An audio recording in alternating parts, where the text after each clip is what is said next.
শুরুতেই জানিয়ে দেব, লেবাননে ইসরায়েলের সন্ত্রাসী হামলার তীব্র নিন্দা ও প্রতিবাদ জানিয়েছে ইরান। জানিয়ে দেব, সিরিয়ার ইদলিবে সন্ত্রাসীদের ড্রোন প্রশিক্ষণ দিচ্ছে ইউক্রেনের সেনারা। জানিয়ে দেব, ভারত ধীরগতিতে নচ্ছি স্টাইলের ফ্যাসিবাদের দিকে এগিয়ে যাচ্ছে। এদিকে যুদ্ধমন্ত্রী ইয়েভ গ্যালান্টকে বরখাস্ত করতে যাচ্ছেন ক্ষিপ্ত নেতানিয়াহু।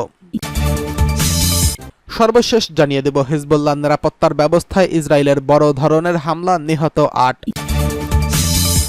লেবাননে ইসরায়েলের সন্ত্রাসী হামলার নিন্দা জানিয়েছে ইরান, সহায়তার প্রস্তাব। লেবাননে ইহুদিবাদী ইসরায়েলের সন্ত্রাসী হামলার তীব্র নিন্দা করেছে ইসলামী প্রজাতন্ত্র ইরানের পররাষ্ট্রমন্ত্রী আব্বাস আরাকচি। গতকালের এই হামলায় অন্তত ৯ জন শহীদ এবং হাজার হাজার মানুষ আহত হয়েছেন। হামলার পর গতকালই মঙ্গলবার লেবাননের পররাষ্ট্রমন্ত্রী আবদুল্লাহ রশিদ বুহাবিয়ের সঙ্গে টেলিফোনে কথা বলেন আরাকচি। লেবানন জুড়ে হিজবুল্লাহ সদস্য এবং অন্যান্যদের ব্যবহার করা হাজার হাজার ওয়্যারলেস কমিউনিকেশন ডিভাইস একযোগে বিস্ফোরণের ঘটনায় তিনি কঠোর নিন্দা করেন। ইরানের শীর্ষ কূটনৈতিক লেবাননের সরকার, জনগণ এবং হতাহতদের পরিবারের প্রতি তার সমবেদনা এবং সংহতি প্রকাশ করেন। একই সঙ্গে তিনি আরও বলেন, ইরান আহত চিকিৎসা এবং চিকিৎসা সেবার জন্য তাদের তেহরানে স্থানান্তর করতে যে কোনো প্রয়োজনীয় সহায়তা দিতে প্রস্তুত। বিস্ফোরণের ঘটনায় আহত ইরানের রাষ্ট্রদূত মোস্তফা আমানির অবস্থা সম্পর্কে খোঁজখবর নেন আব্বাস আরাকচি। রাষ্ট্রদূতকে তাৎক্ষণিক চিকিৎসা সেবা দেওয়ার জন্য লেবাননকে ধন্যবাদ জানান আব্বাস আরাকচি। পররাষ্ট্রমন্ত্রী আরাকচি রাষ্ট্রদূত আমানির স্ত্রীর সঙ্গে ফোনে কথা বলেন এবং তার শারীরিক অবস্থার খোঁজ খবর নেন।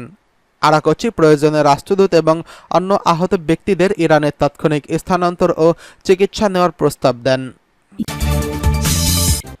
এদিকে সিরিয়ার ইদলিবে সন্ত্রাসীদের ড্রোন প্রশিক্ষণ দিচ্ছে ইউক্রেনের সেনারা। উগ্র সন্ত্রাসীদের ড্রোন পরিচালনার প্রশিক্ষণ দেওয়ার জন্য ইউক্রেনের ২৫০ সেনা সদস্যের একটি দল সিরিয়ার ইদলিব প্রদেশে তৎপর রয়েছে। রাশিয়ার বার্তা সংস্থা স্পুতনিকের প্রকাশিত এক প্রতিবেদনে এই তথ্য জানানো হয়েছে। সিরিয়ার একটি সূত্র স্পুতনিককে বলেছেন, নিশ্চিত তথ্য রয়েছে যে ইউক্রেনের প্রশিক্ষকরা এরই মধ্যে ইদলিবে পৌঁছেছে এবং তাদের সংখ্যা ২৫০। তাদেরকে ইদলিব শহর এবং জিসির আল সুগুর অঞ্চলে বিভিন্ন ড্রোন উৎপাদন ব্যবস্থাপনায় বিভিন্ন স্থাপনায় নিয়োগ করা হয়েছে। সূত্র মতে, ইউক্রেনের প্রশিক্ষকরা হায়াত তাহরির আশামস গোষ্ঠীর সন্ত্রাসীদের তৈরি ড্রোন এবং আধুনিকীকরণের প্রশিক্ষণ দেবে।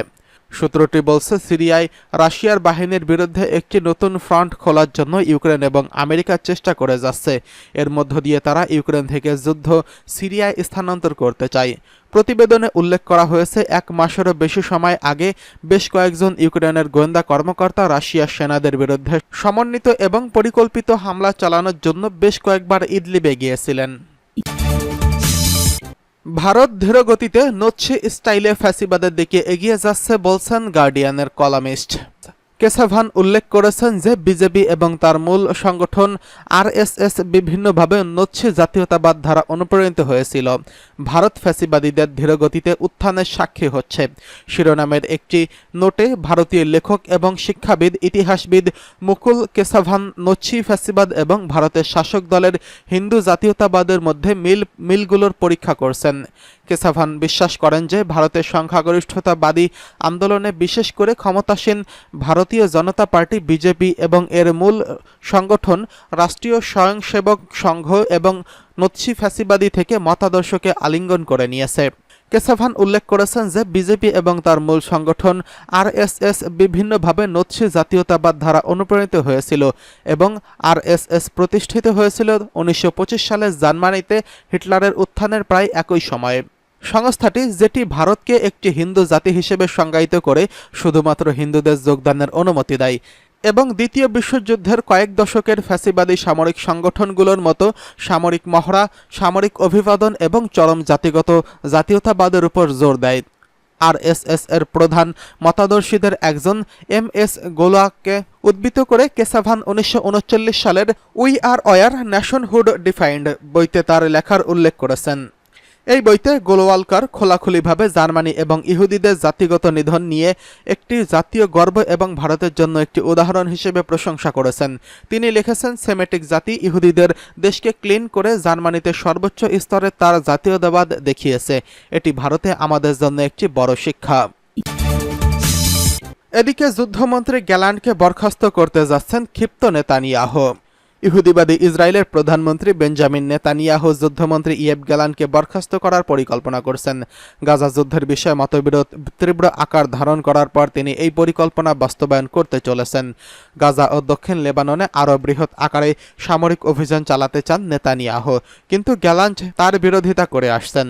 ইসরায়েলের সরকারি টেলিভিশন চ্যানেল KAN গতকাল ওয়াকিবহাল সূত্রের বরাত দিয়ে জানিয়েছেন, নেতানিয়াহুর অফিস এবং ডানপন্থী নিউ হোপ পার্টির নেতা গিডিয়ান সার এর মধ্যে গ্যালান্টকে সরিয়ে দেওয়ার বিষয়ে আলোচনা চলছে। KCNA জানিয়েছেন, একটি ঘোষণা আসন্ন হতে পারে। এই প্রতিবেদনের পরে উগ্র ডানপন্থী মন্ত্রীর ইতামার বেন গাভিস সামাজিক যোগাযোগ মাধ্যম এক্স পেজে লিখেছেন যে তিনি কয়েক মাস ধরে গ্যালান্টের ক্ষমতাচ্যুতির দাবি জানিয়ে আসছেন এবং দ্রুত গতিতে এটি করার সময় এসেছে। তিনি আরও বলেন, আমাদের অবশ্যই উত্তরাঞ্চলের পরিস্থিতি ঠিক করতে হবে এবং গ্যালান্ট এই অভিযানের নেতৃত্ব দেওয়ার সঠিক ব্যক্তিত্ব নন। এদিকে হিজবুল্লাহ নিরাপত্তার ব্যবস্থায় ইসরায়েলের বড় হামলায় নিহত ৮। লেবাননে হিজবুল্লাহর বিরুদ্ধে সমন্বিত পেজার বিস্ফোরণ ঘটিয়ে ১,০০০-এরও বেশি মানুষকে আহত করা হয়েছে।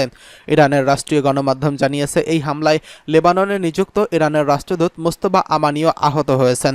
হিজবুল্লাহর মার্কিন যুক্তরাষ্ট্র এবং ইউরোপীয় ইউনিয়নের মতো একটি সন্ত্রাসী সংগঠন। হিজবুল্লাহ মার্কিন যুক্তরাষ্ট্র এবং ইউরোপীয় ইউনিয়নের মতে একটি সন্ত্রাসী সংগঠন। তারা লেবাননের রাজনৈতিক এবং সামরিক প্রতিষ্ঠানের একটি শক্তিশালী অংশ। ইরানের সমর্থনপুষ্ট এই সংগঠন গাজায় ইসরায়েলের বিরুদ্ধে যুদ্ধরত হামাসকে সমর্থন করে আসছেন। হিজবুল্লাহর এই আক্রমণের জন্য ইসরায়েলকে দায়ী করা হচ্ছে। এটিকে তাদের নিরাপত্তা ব্যবস্থার সবচেয়ে বড় ফাঁকফোকর হিসেবে আখ্যা দিয়েছেন। সংগঠনটি দাবি করছে, ইসরায়েল তাদের যোগাযোগ ব্যবস্থায় অনুপ্রবেশ করে এই বিস্ফোরণ ঘটিয়েছে।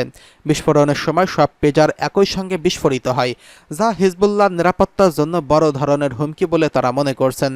এদিকে হিজবুল্লাহ শক্ত ঘাঁটি হিসেবে পরিচিত লেবাননের বিভিন্ন অঞ্চলে এই বিস্ফোরণ ঘটেছে। সংগঠনটি জানিয়েছে, গাজায় চলমান যুদ্ধের শুরু থেকে ইসরায়েলের প্রসঙ্গে প্রতিদিনই গুলি বিনিময় চলছে। এই বিস্ফোরণকে তারা এখন পর্যন্ত সবচেয়ে বড় আঘাত হিসেবে চিহ্নিত করেছে। একটি সূত্র জানিয়েছে, বৈরুতের দক্ষিণের এলাকায় এবং দক্ষিণ লেবাননে হিজবুল্লাহর বহু সদস্য আহত হয়েছে যখন তাদের পেজারগুলো একযোগে বিস্ফোরিত হয়। হিজবুল্লাহ দীর্ঘদিন ধরে নিজেদের টেলিকমিউনিকেশন নেটওয়ার্ক ব্যবহার করে যোগাযোগ রক্ষা করে এবং সদস্যদেরকে মোবাইল ফোন ব্যবহার করা থেকে বিরত থাকতে বলেছে। গাজায় যুদ্ধ শুরু হওয়ার পর থেকে ইসরায়েলি প্রযুক্তিগত অনুপ্রবেশ ঠেকানোর জন্য এই নির্দেশ দেওয়া হয়েছে। উল্লেখ্য, পেজার হলো একটি ছোট তারবিহীন যন্ত্র যা মূলত বার্তা গ্রহণ এবং কখনো কখনো বার্তা প্রেরণের জন্য ব্যবহার করা হয়। মোবাইল ফোনের প্রচলনের আগে পেজার ব্যাপকভাবে ব্যবহৃত হতো। সাধারণত পেজার একটি টেলিযোগাযোগ নেটওয়ার্কের মাধ্যমে বার্তা এবং সতর্কতা গ্রহণ করে এবং জরুরি সেবা ও হাসপাতালের মতো জায়গায় তাৎক্ষণিক যোগাযোগের এই যন্ত্রটি ব্যবহৃত হয়।